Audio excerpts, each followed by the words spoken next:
días. Estamos de nuevo en nuestro programa Voces de Abya Yala Soberana. Un programa que sale desde la necesidad de varias comunicadores y comunicadores de reflexionar sobre lo que son los temas más urgentes, más contundentes que tenemos en este momento en nuestros territorios. Este programa tiene el objetivo también de abrir un poco el horizonte sobre lo que es la reflexión política, la reflexión social y la reflexión cultural en nuestros grandes territorios. Hoy vamos a estar con varios amigos, compañeras y compañeros que nos van a acompañar en este tema. Como siempre tenemos con nosotros acá a María Oceda de Honduras, lo tenemos a Arturo Avellaneda de Argentina y también a Manuel Marroquín de Guatemala. El tema de hoy, que va a ser contundente, es una reflexión sobre lo que es el agua, este elemento fundamental de la vida que nos rodea y que realmente nos constituye también como seres.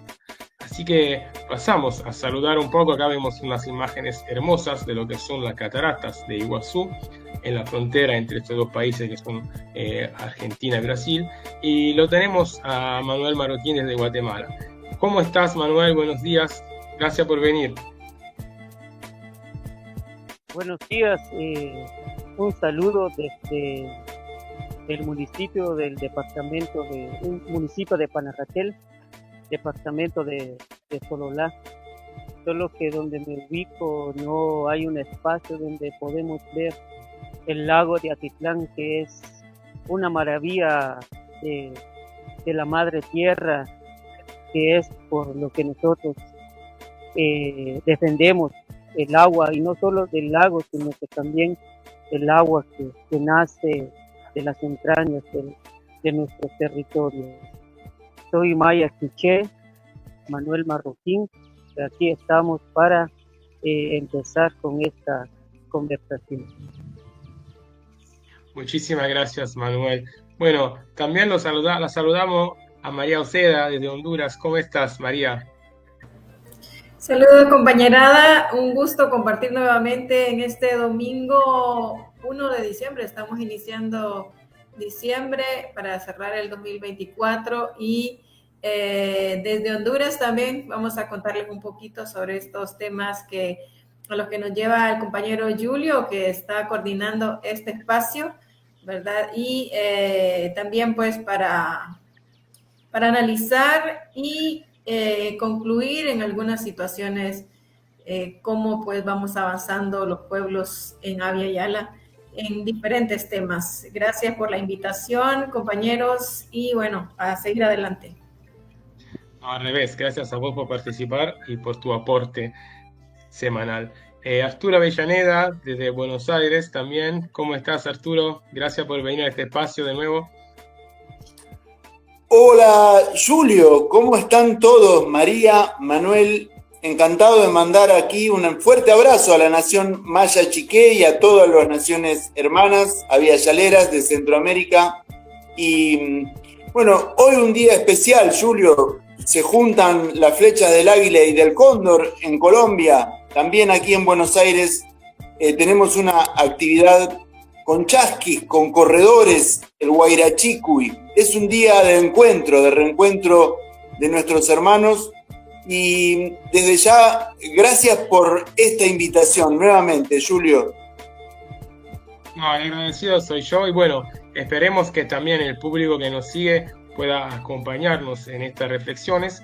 Hoy, como les decía anteriormente, vamos a hablar del tema del agua, un tema que es muy controvertido hoy día en nuestros territorios, sobre todo un tema muy grande que obviamente no vamos a poder agotar en una hora de programa, pero que vamos a poder empezar a presentar y a ver cómo realmente nos podemos referir a este tema, a toda la problemática que se disparan cada vez que hablamos del tema del agua. Son varias problemáticas, y yo la primero que quería empezar a abordar es la relación de la espiritualidad con el agua. Es un elemento sagrado, es tan sagrado que nos constituye inclusive como seres humanos. Somos más del 75% de agua, y en la mayoría de las culturas ancestrales, tanto de nuestro territorio, de nuestro continente, como de Asia, de África, por ejemplo, el agua es un elemento fundamental, clave, para entender la importancia de la misma cultura, ¿no?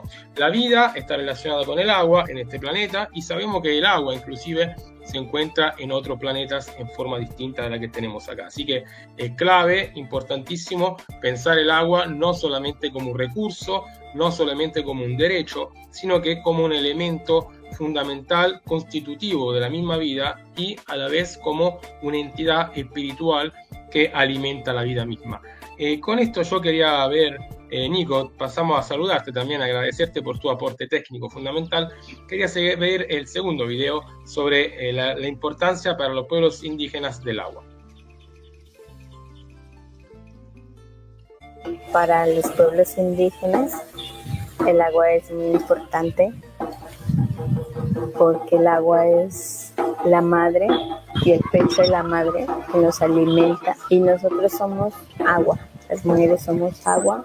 Hay que seguir cuidando y haciéndole pagamento, y hacer pagamento es agradecerle por lo que nos ha alimentado, no solamente el agua, sino todo, la comida, el aire, los árboles, porque el agua embarca a todo el universo. El agua alimenta al ser más grande y más pequeño. Mientras que la respetemos, ella nos va a seguir cuidando y así ella va a seguir en este mundo.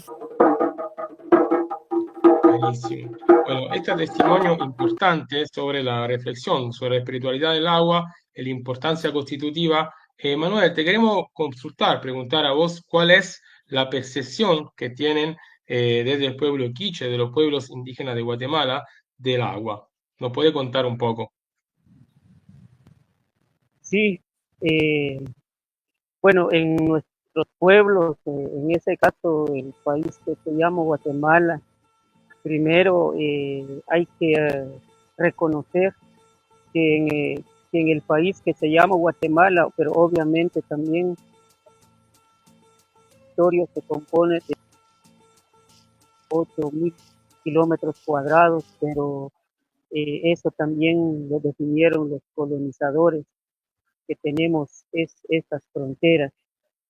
Pero personalmente yo vivo con el pueblo quiché, soy originario del pueblo y de ahí parto las experiencias que hemos tenido para nosotros como pueblo quiché en nuestras comunidades. ¿Qué es el agua? Primero, para nosotros, los pueblos, el agua es vida. El agua es un ser que, que nos ayuda a los seres humanos a, a vivir en la tierra, y también reconocemos también que nosotros como seres humanos somos una mínima parte de la madre tierra también. Sabemos que el ser humano muere, regresa a la tierra, y por eso el agua nos ha ayudado o nos va a ayudar en el transcurso de nuestra vida vivir. Y por eso para nosotros el agua es vida. Y como tal, como decías, que no solo es un derecho que el ser humano tiene que acceder a ese vital líquido, no solo es un derecho del ser humano a tener acceso al agua, sino que también eh, el agua es un ser vivo, es un hermano. Nuestros antepasados, desafortunadamente, por la colonialidad, por la modernidad, a veces nos han llevado para otros rumbos, pero nuestros antepasados, y eso es lo que se está recuperando también en nuestras comunidades, ver al hermano, al agua como nuestra hermana, como nuestro hermano. Y hay una experiencia muy, muy bonita que muy personalmente lo viví. En el 2017 yo estaba de servicio en la comunidad en cómo mantener el vital líquido, porque la comunidad donde yo vivo es una comunidad donde tenemos el servicio de ese vital líquido desde un nacimiento.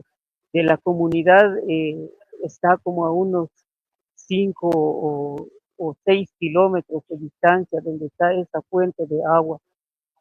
En un momento determinado, eh, el agua eh, ya no llegaba como debe ser en las cajas, nosotros lo llamamos cajas de captación del agua, eh, no llega, ya no abastece la comunidad de ese vital líquido. Y como yo y con los otros compañeros que estábamos en el servicio de mantener las tuberías, en mantener la cuestión del agua, pues vimos la necesidad de hacer una ceremonia como que aquí lo llamamos como una ceremonia maya, llevar una ofrenda a la Madre Tierra para que eh, nos, nos dé de nuevo ese vital líquido, porque ya no llegaba, tardaba mucho tiempo en cómo llenar el tanque donde se deposita y después se distribuye en las casas. Y cuando nosotros fuimos a hacer esa ofrenda, ofrecer esa ofrenda, a los pocos minutos el agua empezó a llegar. Y por eso nosotros cada año hacemos una ofrenda o hacemos una actividad muy puramente espiritual para agradecer a la Madre Tierra, agradecer al universo que tenemos ese vital líquido. Pero es una experiencia muy maravillosa que personalmente lo vi con mis propios ojos. En la montaña fuimos a ofrecer la ofrenda y por eso para nosotros, tal como se está diciendo, de que no solo es un derecho que, que tiene el, el, el ser humano para acceder al agua, sino que el agua también tiene derechos. Imagínense, hasta que se le dio la ofrenda a la Madre Tierra, el agua regresó en su caudal para abastecer a la comunidad. Y por eso nosotros como pueblo quiché y los demás pueblos que cohabitamos en este país que se llama Guatemala, pues estamos en la defensa de la no privatización, porque sabemos bien que actualmente aquí en Guatemala se está impulsando una ley de aguas, ya se conformó el gabinete del agua, donde su principal objetivo es la privatización del agua, aunque ellos no lo mencionan así literalmente, pero sabemos bien el acercamiento que tiene el gobierno central con la embajada gringa, que es también uno de los factores externos que manejan la política, la economía y toda la cuestión aquí en Guatemala. Sabemos bien que por ahí va la situación. En el artículo 118 de la Constitución, allí habla del, del rol que deben tener o que están haciendo las empresas privadas o el sector privado para el manejo de los que según ellos recursos naturales. Y por eso con la presencia en unos foros del agua, con la presencia del expresidente de Colombia como Iván Duque, eso nos da a entender por dónde va la cuestión de la ley de aguas que se está queriendo implementar aquí en Guatemala. Por eso estamos preocupados y estamos defendiendo el agua, porque no solo es un derecho que tiene el ser humano al acceso, sino que el agua también tiene sus derechos, tiene sus, lo que en la madre tierra le corresponde. Bueno, Manuel, muchísimas gracias por este relato también de tu experiencia con respecto a lo que es la espiritualidad vinculada al agua en las culturas del Centroamérica, así llamado, pero también con lo que es la lucha para la defensa de ese bien común, de este ente espiritual y natural también de nuestro planeta. Nosotros, después de este relato, vamos a ver un video que nos hace recordar un poco lo que pasó en Bolivia hace unos cuantos años, porque fue uno de los elementos políticos fundamentales para empezar a cambiar la mirada neoliberal sobre nuestro territorio, sobre nuestro cuerpo y sobre nuestros pueblos. Si podemos ir con el próximo video, Nico, te lo agradecemos. Es un absurdo, es el mayor absurdo, es una incoherencia. ¿Para qué nos consultó en febrero si nos va a explotar el Yasuní y la minería? Eso es un absurdo. Sí, pues es una incoherencia por lo menos. Bueno, en realidad era el video sobre una marcha en Ecuador, pero también en realidad el problema de la minería, de la explotación del agua, era diferente, digamos, de diferente contexto, pero un tema idéntico. Realmente la minería es parte hoy mismo de lo que es también una sobreexplotación del agua y también un concepto que vamos a analizar más tarde de lo que corresponde a la privatización del agua y el uso exclusivo de esta agua es sobre el tema de la minera, sobre el tema extractivista y en ámbito sobre todo de las grandes empresas que entran en los territorios y empiezan a usar el agua de una forma que no corresponde. Sobre todo el problema es que se le entrega el agua, ¿no? Sobre este tema, Arturo, queríamos un poco hablar de lo que está pasando en la Argentina en este momento, porque tenemos un momento de grandísimos cambios con respecto al régimen de inversión de las empresas extractivistas que están en el territorio, ¿sí? Y esto obviamente incluye también a lo que es el agua, ¿no? Julio, es así. Sigo con atención. Muchas gracias por esta intervención. Te quería hacer simplemente la siguiente reflexión histórica. Convengamos que la conquista tuvo por objeto el oro y que la colonia tuvo por recurso estratégico la posesión de la tierra, la titularización del campo. La era industrial tuvo otro recurso estratégico clave que interpreta toda la directiva económica y política, que es la energía, el petróleo, la energía barata y abundante. Y que ahora, en el siglo XXI, la era tecnológica requiere solamente de agua. El agua está vinculada ya no solamente a la agricultura, a la ganadería y la pesca, o sea, la base total de la alimentación, sino que se usa para producir litio, para producir gas en el fracking, para la recuperación secundaria del petróleo.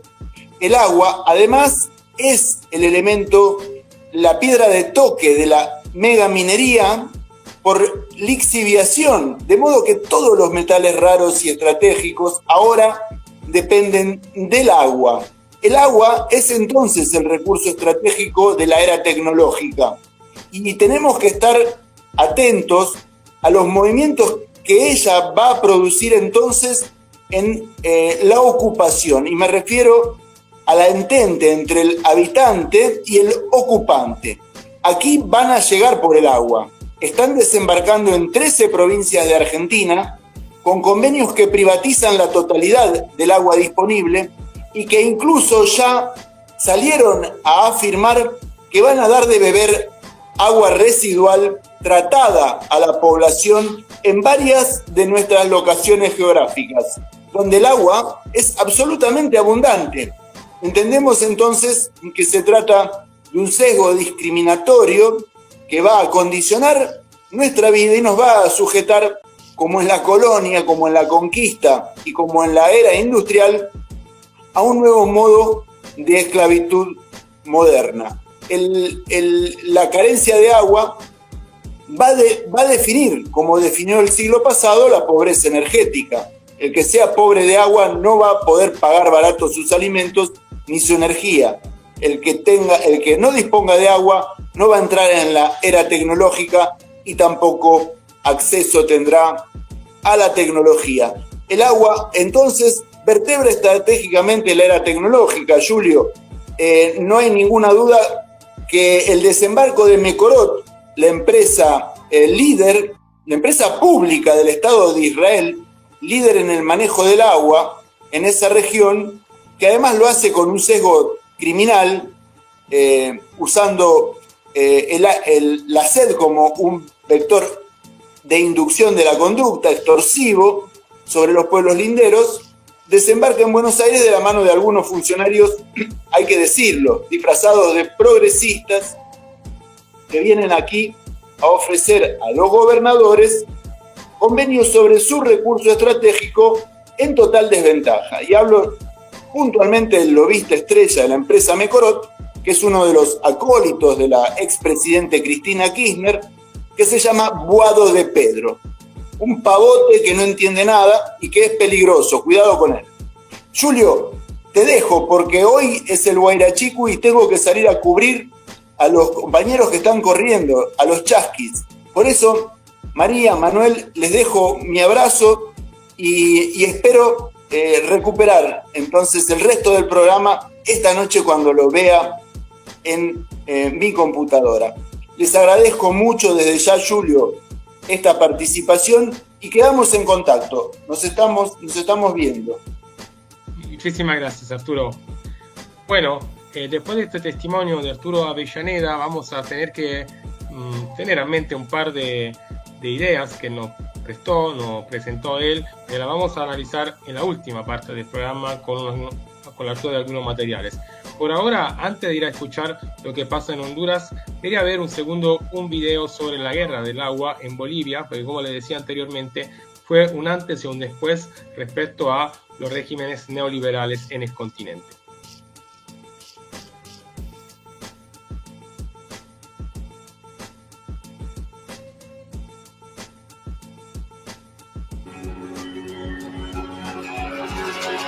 En el año 2000, Bolivia se vio sacudida por un conflicto que se conocería como la Guerra del Agua. El epicentro fue la ciudad de Cochabamba, donde los habitantes protestaban contra la privatización del suministro de agua potable.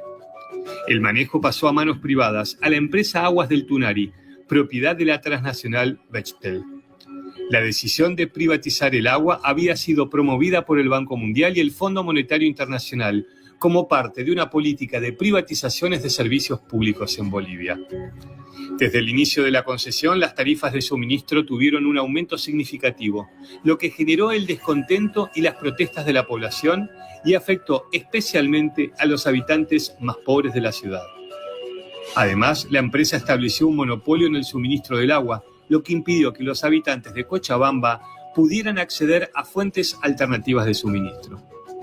Ante esta situación, miles de vecinos iniciaron protestas pacíficas contra la privatización. La respuesta del gobierno no se hizo esperar y comenzó la represión. Esto aumentó la violencia y la tensión social. Simplemente con el objetivo de recuperar este bien común, es que salimos de nuestras casas y nuestras comunidades para enfrentar estas políticas neoliberales y con un simple enunciado de que el agua es un bien común, que el agua es un recurso para la vida en sí.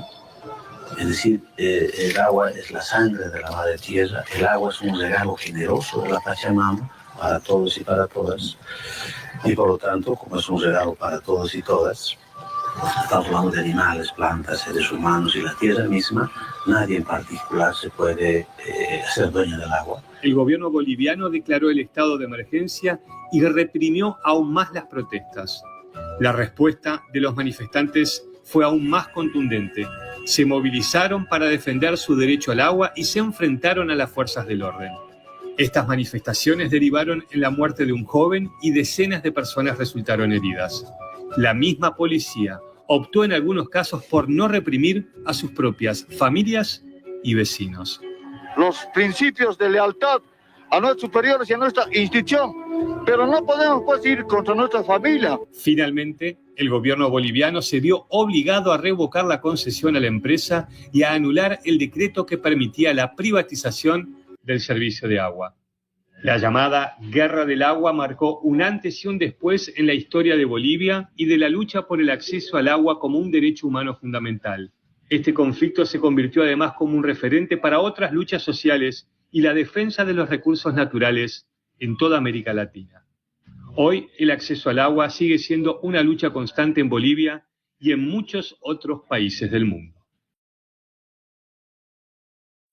Muy bien, este reportaje de algunos años atrás nos hace recordar el gran conflicto por el agua que se desató en Bolivia en el año 2000 y que hoy día sigue y se profundiza de alguna forma en todo el territorio, como bien nos hacía acordar Arturo Avellaneda en su intervención anterior. María, ¿nos podés contar un poco qué está pasando en Honduras con el tema de la minería, el tema del agua, por favor? Saludos nuevamente, compañeros, y a la gente que nos sigue a esta hora a través de las plataformas con las que compartimos y desde las que compartimos el espacio. Hoy debería estar participando precisamente en un foro que se realiza en el municipio de Puerto Cortés, en el departamento de Cortés, pero por algunas situaciones personales, familiares, pues no pude estar. Era ideal que pudiera compartir con algunos compañeros de la zona, algunos liderazgos que han surgido precisamente en torno a la defensa de su territorio. Este territorio pues son comunidades donde la población es mestiza, pero en Honduras pues hay conflictos en diferentes territorios, no solo en Puerto Cortés relacionados con la minería y con el tema agua, sino uno de las luchas históricas es, por ejemplo, la minera instalada en el pueblo maya Chortí, en Honduras, en el departamento de Copán, donde Minosa, a quien ya se le venció la concesión, continúa aún con resoluciones de la misma Corte Suprema que deben cerrar actividades, pero por encima de la misma institucionalidad hondureña, y aún con la promesa de Xiomara Castro y con una acción que hizo en la misma toma de posesión, que dijo que las concesiones mineras, especialmente las actividades a cielo abierto, la minería a cielo abierto, iban a ser canceladas. Por encima de todo eso, continúa funcionando Minosa, de capital canadiense, que extrae oro, 30 años extrayendo oro de ese territorio. La devastación es insultante cómo entraron al territorio, continúan ahí, y en todo este tiempo la resistencia ha venido decayendo ante la complicidad, por ejemplo, de la institucionalidad en todos los niveles, a nivel central, a nivel local, a nivel de los tres poderes del Estado. No hay una respuesta contundente para la población, no hay una acción por parte de las instituciones del Estado. Ahí continúa Minosa, desapareciendo los ríos en el departamento de Copán. Diferentes investigaciones dan datos, por ejemplo, de la desaparición del río Lara, la alta contaminación de 13 fuentes de agua en el departamento, donde se le da visto y paso a, por ejemplo, al convenio 169, donde estas comunidades deberían estar siendo consultadas si están de acuerdo que continúe la actividad minera. La comunidad han dicho no, este pueblo maya Chortí, pero por encima de toda esa decisión del discurso del gobierno, continúa. Esto para decir un caso, ¿verdad?, de la minera Minosa. Hay otros casos en Honduras, como el caso en el departamento de Colón, donde incluso fue asesinado nuestro compañero Juan López hace unos meses, y lo estuvimos compartiendo en el espacio de Avia Yala. En el encuentro lo estuvimos mencionando y también mandamos solidaridad a la familia y a los compañeros en Colón. Esa minera en discurso también se cerró actividades, pero los compañeros desde la zona siguen denunciando que siguen funciones. Allá se extrae hierro por parte de capital hondureño o de empresarios hondureños, pero que hay financiamiento directamente del BID, de instancias como TFC, una instancia que es representante, digamos, directamente del gobierno de Estados Unidos. Está vinculado también con otros proyectos, no solo el tema de la minería, sino también del recurso agua directamente en la producción de energía. En la zona, en nuestro departamento, pasando por diferentes departamentos, en el departamento de Atlántida, se expulsó a este mismo empresario, Lenir Pérez, que ahora está instalado en Colón. Se expulsó, por ejemplo, de la Sierra Nombre de Dios, altamente productora de agua, donde nosotros tenemos todos nuestros proyectos comunitarios de agua. De esta zona se expulsó a Lenir Pérez. Comunidades que mostraron una férrea resistencia no pudieron entrar. Se expulsó a esta pretensión de instalar una minera, y por ahí quedaron los daños. Allí no hubo explotación, había tan solo una exploración, pero los daños que se realizaron fueron, digamos, catastróficos para las comunidades. Ya había una alta contaminación solo de esa exploración, ¿verdad? Entonces, toda esta situación redunda y se va, digamos, ampliando. Lejos de tener actualmente esta respuesta de las instituciones del Estado, pues no existe. En Cortés, vamos ahora al departamento de Cortés, donde le refería a Julio que yo iba a estar hoy, que no pude estar, pero allá se está realizando este foro relacionado con el tema minería y agua, donde los compañeros tienen a sus cerros Zapadril y sus fuentes de agua en esa zona. No se puede utilizar, es agua que no se puede utilizar.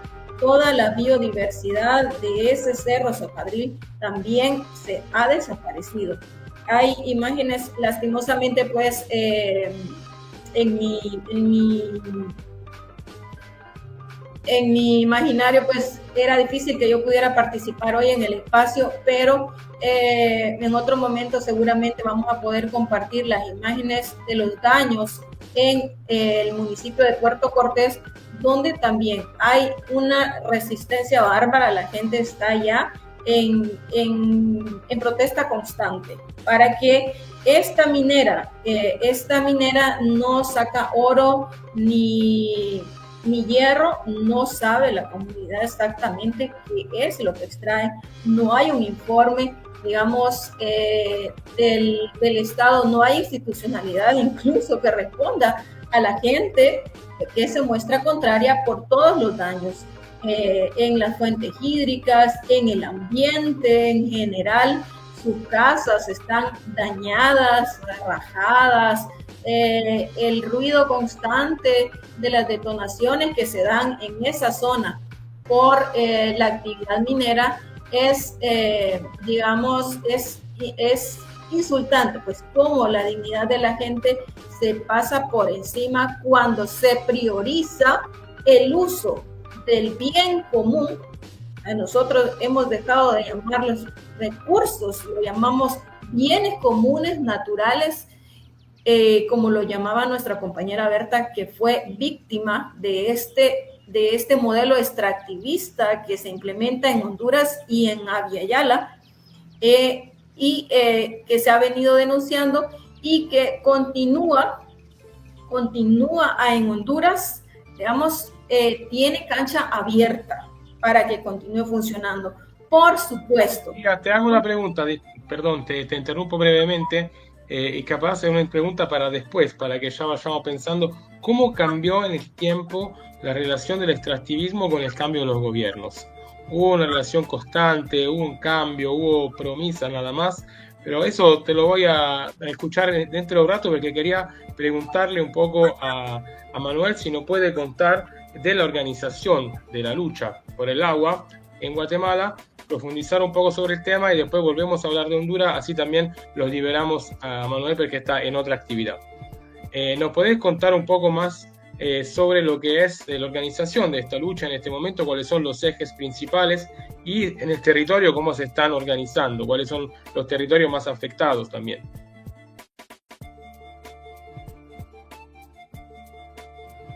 Manuel, no sé si nos escuchó. Era una pregunta para vos, Manuel.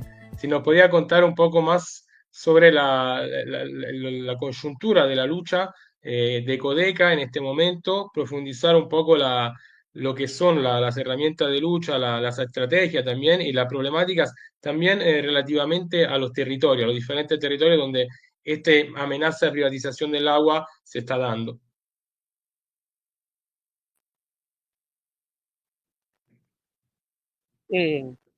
Bueno, la lucha por el agua es indiscutible, porque aquí en Guatemala se ha privatizado muchos servicios, muchos bienes, y el agua, como les decía en mi intervención anterior, el agua es, quizá todos son fundamentales, pero el agua es el más fundamental en ese sentido. Entonces, las estrategias que se están implementando desde Codeca ahorita se está implementando una estrategia de volanteo, donde se da a conocer de que el agua está en peligro de ser privatizado. También en las redes sociales se está impulsando también esa estrategia más comunicacional para hacer entender a la gente que está en peligro, porque también hay que reconocer también por la cuestión que pasó en el 2023, de que el pacto de corruptos ya no ganó el poder, sino que ahora es el aliado más directo de la embajada gringa, que ambos partes son promotores del neoliberalismo. Pues hay gente que se han confundido, que no, es que ahorita tenemos un buen gobierno, pero lo que no saben ellos es que son la misma cosa, solo que ganó otra fracción que no, que no ha gobernado por un buen tiempo. Entonces, esas son las estrategias, y también la estrategia también que se está aprovechando es la estrategia de organización, de organizar las comunidades, porque son las comunidades que tienen esa obligación o ese derecho de cuidar el agua. Por ejemplo, lo que decía hace ratito, la comunidad donde vivo cuidamos el agua. Entonces, si todas las comunidades en nuestros pueblos también están en lo mismo, por eso es urgente y es necesaria la organización para seguir protegiendo lo que es nuestro, y eso también incluye el agua. Bien, muchísimas gracias. Bueno, Manuel, si querés ir, nosotros te agradecemos por tu presencia. Sabemos que estás en otras actividades y esperamos verte pronto de nuevo con nosotros. Gracias por tus aportes y bueno, todo el apoyo a Codeca, todo el apoyo a Lucha por el Agua. Estamos con ustedes. Hasta pronto, muchísimas gracias. Hasta pronto. Bien, y después de estos testimonios que tuvimos, María, quería mostrar un poco también a la audiencia lo que son las técnicas, ¿no?, de cosecha y sembrado del agua en lo que es el actual Perú, digamos, en la cultura andina, no solamente ahí, también en todos los Andes de Chile, ¿no?, en la parte del norte. Podemos ver, Nico, este video sobre este tema de la cosecha, de la siembra de agua en las culturas ancestrales de nuestro Abya Yala. Generan mayor demanda de agua. El sobrepastoreo, los incendios y la deforestación afectan la infiltración natural del agua en el suelo, disminuyendo así su cantidad. Efectos del cambio climático, como la disminución de lluvias en la sierra, el retroceso de los nevados, el aumento de la evaporación y la temperatura, así como la aparición de sequías con mayor duración, agudizan esta problemática. Yo tengo 55 años, entonces nosotros vivimos acá desde niñez. Entonces, más antes era el nevado más blanco. También bastante agua también teníamos, manantiales también. Cada año, poco a poco está disminuyendo el nevado. El agua también igualito está bajando. Acá adelante de Ausangate no había laguna. Ahora está tremendo laguna grande. Entonces así está pasando con nuestro nevado. Año tras año todo está disminuyendo. Pero cuando pensamos que no hay solución, recordamos que con nuestros conocimientos ancestrales e ingenio podemos plantear soluciones para sembrar y cosechar agua. El agua define dónde podemos vivir. Y nuestras casas están construidas acerca de las fuentes del agua. Dependemos del agua, de la alimentación, nuestros animales, nuestras chacras dependen del agua. Si acabaría el agua, tendremos que irnos a otros lugares, trasladarnos a vivir.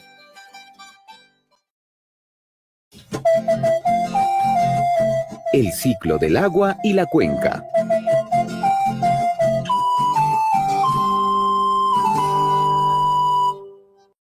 El agua de los océanos, lagos, ríos, suelos y plantas se evapora por el calor y se convierte en nubes.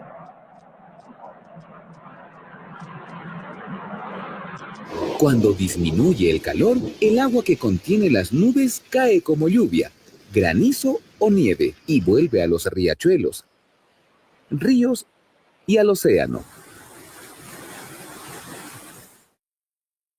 Todos vivimos en cuencas, que son espacios delimitados por las cumbres, donde las aguas subterráneas y las que discurren por el suelo llegan a un mismo cauce: río, lago, océano. Normalmente, las cuencas se dividen en zona alta, media y baja. La zona alta o cabecera de cuenca es la más importante, porque allí nacen los ríos y se recargan las aguas subterráneas.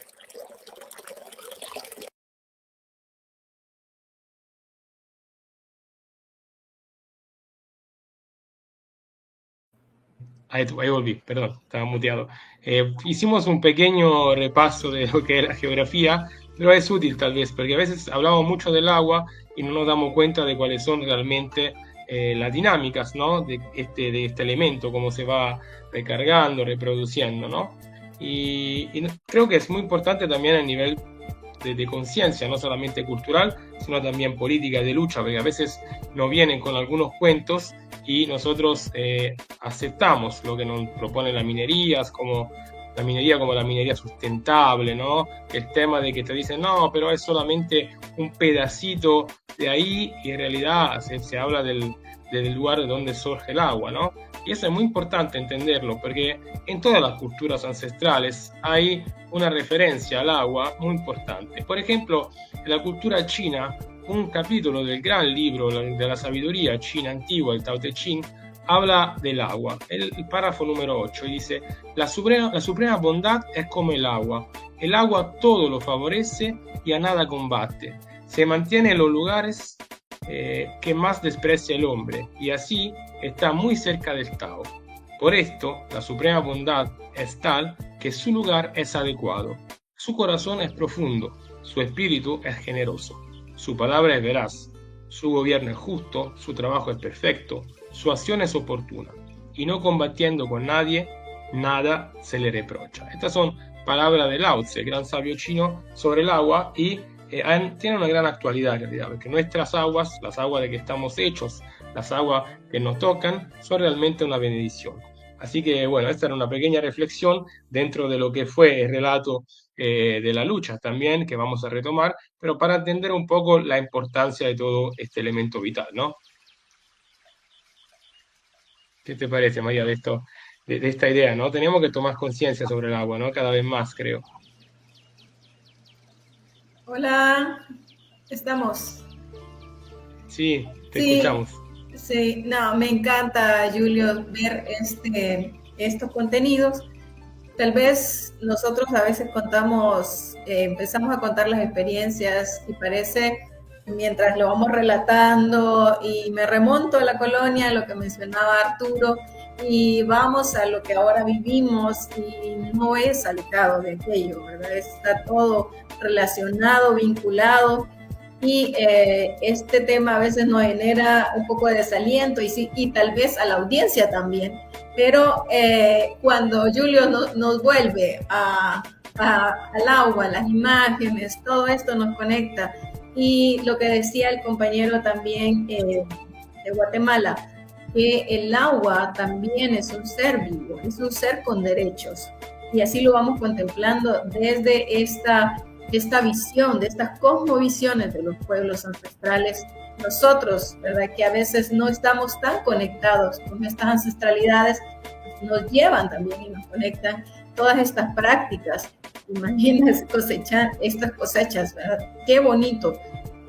Y es también una de las partes más positivas de organizarnos, Julio, de entender qué es todas estas prácticas, todas estas conexiones que nosotros a veces en este mundo más urbano incluso lo desconocemos, ¿verdad? Y que cuando a veces nos hacemos una platicada con nuestros compañeros, nosotros en Honduras, con los compañeros lencas, la compañera Berta, que hacía mucha referencia a esta vinculación del agua con nosotros, con la humanidad, todo esto pues nos genera también más interés y más ganas de seguir luchando en los territorios por el cuidado de la casa común, de nuestra madre, la tierra, que también es sujeta de derechos. Entonces, así como lo es todo lo que ella contiene.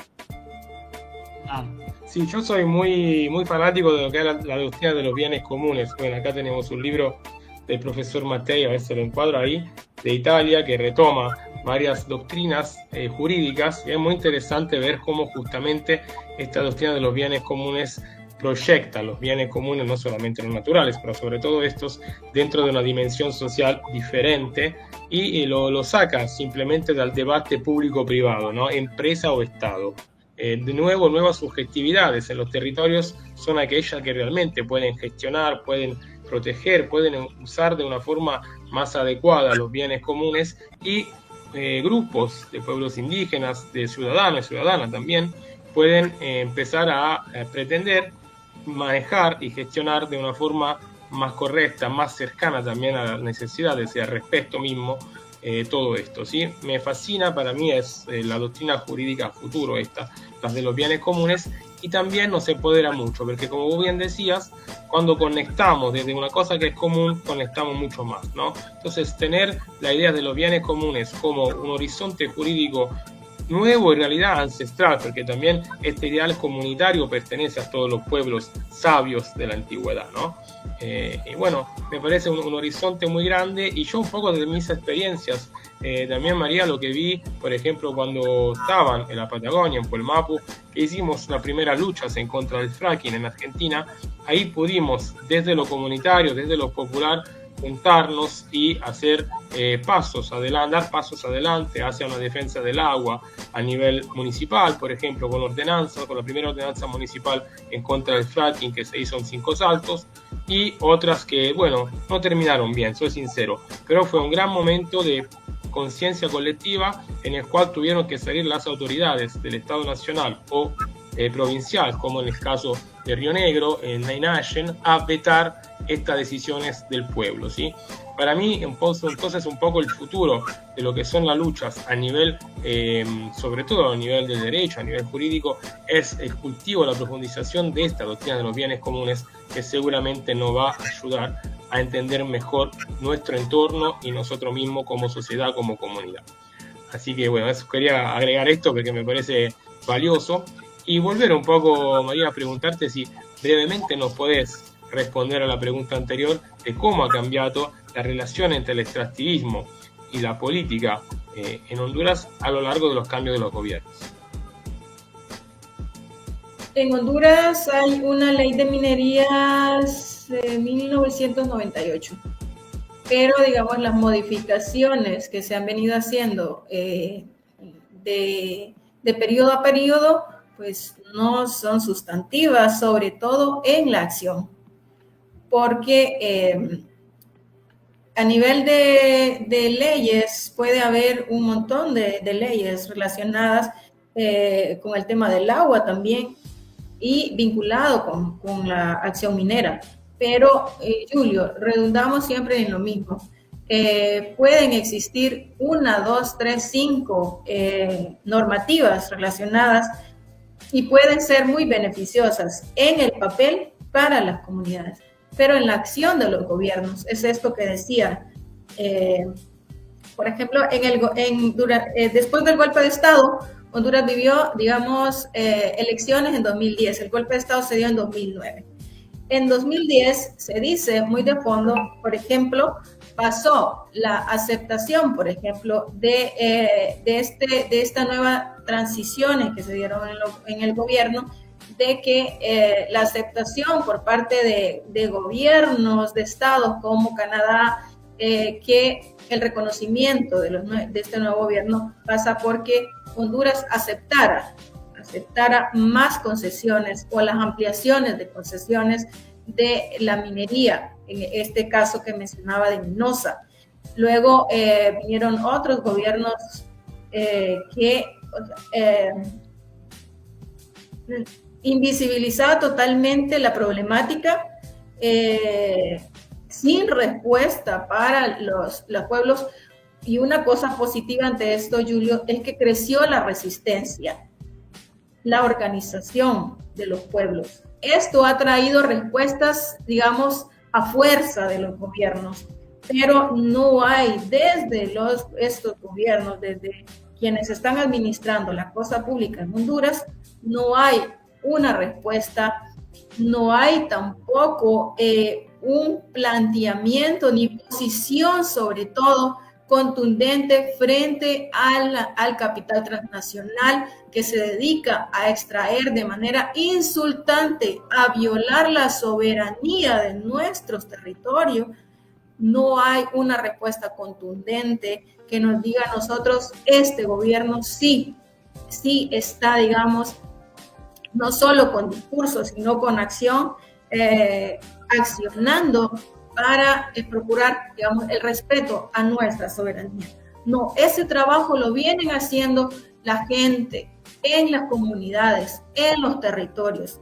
Y nosotros siempre decimos, si tuviéramos un gobierno que responde, no habría necesidad de que nosotros existiéramos como organizaciones, como movimientos. ¿Qué vamos a estar haciendo en los territorios si hay un gobierno, digamos, que respeta, que garantiza que no se utilice a la gente en los pueblos, en las comunidades, no se utilice, por ejemplo, en cuanto a la garantía de derechos? Una minera viene a ofrecerle, por ejemplo, educación, salud, pero eso no lo tiene que garantizar una empresa, lo tiene que garantizar el gobierno. Cuando el gobierno no garantiza, me está diciendo que no tiene interés en que ese bien natural se cuide, se garantice para el territorio hondureño. No, lo sigue explotando la minera, y eso me dice que no hay interés por parte del gobierno, de los gobiernos. El actual tiene el mismo actuar, aunque en el discurso de una cosa, pero en el actuar nos dice otra. Y eso lo seguimos reclamando nosotros contundentemente en todos los espacios. Siempre existe el reclamo cuando tenemos presencia, por ejemplo, en las instituciones. Eso se sigue reclamando a nivel de organizaciones y de movimientos, digamos, que hacen esta lucha a favor del derecho al agua. Nosotros tenemos derecho a que nuestro río corra. Nosotros decimos una de nuestras consignas: ríos para la vida, no para la muerte. Totalmente. Bueno, María, me parece fundamental esta postura, y también subrayar que todos los límites actuales, tanto de la democracia representativa como de la corrupción, que es parte de su esencia, lamentablemente, lo tenemos que parchar, lo tenemos que enfrentar desde lo popular. Así que ese es un poco el intento que damos, tanto en la calle como en lo que son los medios de comunicación. Y bueno, yo cerraría con esto hoy, agradeciendo a toda la audiencia, agradeciéndote a vos, a Nicolás Romero, que nos ayuda en la parte técnica, y a todo Avia Yala Soberana. Que tengan un buen domingo, y de nuevo acá, María, gracias de nuevo por estar. Mire, gracias por sumarme. Bueno, hasta luego.